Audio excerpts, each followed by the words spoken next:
About a week left to the campaign season in Malaysia before the country heads to the polls next Saturday. Many attractive topics have been brought up during campaign rounds to shore up support. But critical issues like COVID-19 and the government's handling of the pandemic have cast a harsh light on government infrastructure and few election candidates. Now, for more, Assistant Professor SYAZA CNA from the International Islamic University, Malaysia. She joins us live now from Kuala Lumpur. Good evening, Dr. SYAZA. Thank you for joining us. About a year ago, the hashtag Kerajaan Gagal or failed government, that trended across Malaysia. How deeply did the COVID-19 pandemic actually impact the landscape for the political class in Malaysia?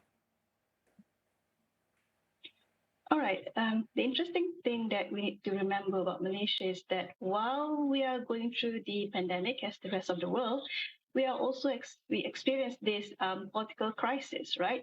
So what I'm saying is that it's difficult to really establish if the changes that we are seeing today politically is the result of the COVID-19 pandemic or the so-called Sheraton move.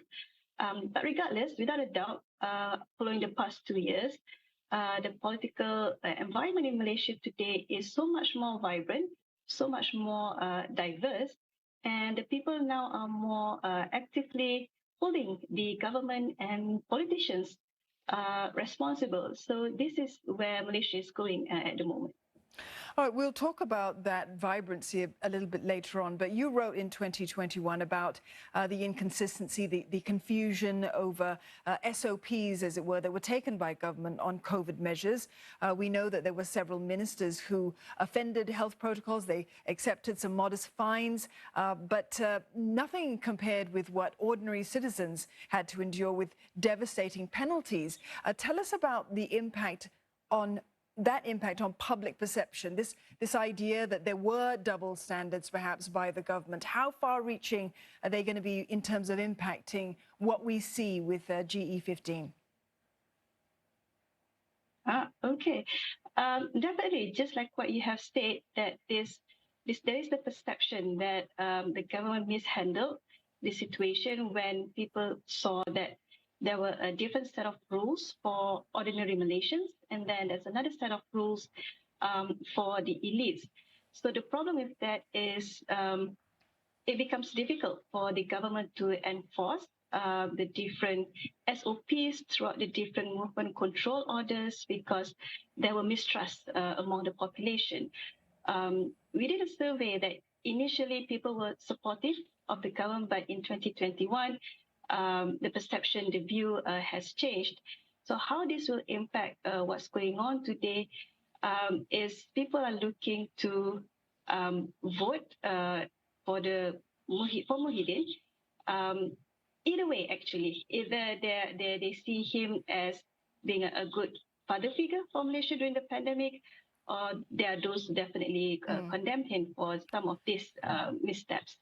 Okay, very, very quickly before we go, will any one coalition, Dr. SYAZA, benefit from this changed political landscape, from all the things that they've learned, and especially as we're looking at a changed economic landscape for Malaysia? Who's going to benefit from this? If we relate it to the pandemic and the economy, I don't really think any coalition directly benefit from it because of what I said earlier, that there were issues from the get-go, even from the slow vaccine rollout, the SOPs that we talk about. But definitely the economic damage has been done. But the thing is that the Muhyiddin government, again, he provided some incentives, especially financial aid for the people. And there are those who are going to continue to support him based on this because his coalitions, they promise to further give these handouts. So it's a bit 50-50 right now for all the coalitions. We'll see how it pans out on the day of the polls. Thank you very much, Dr. SYAZA. That was Dr. SYAZA CNA there speaking to us live from Kuala Lumpur. And while we're talking about Malaysia,